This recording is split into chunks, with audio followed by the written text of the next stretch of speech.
Imagine, if you will, sitting down to your morning coffee, turning on your home computer to read the day's newspaper. Well, it's not as far-fetched as it may seem.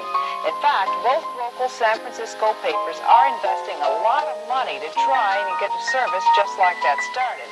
Science editor Steve Newman reports on one person already using the brand new system.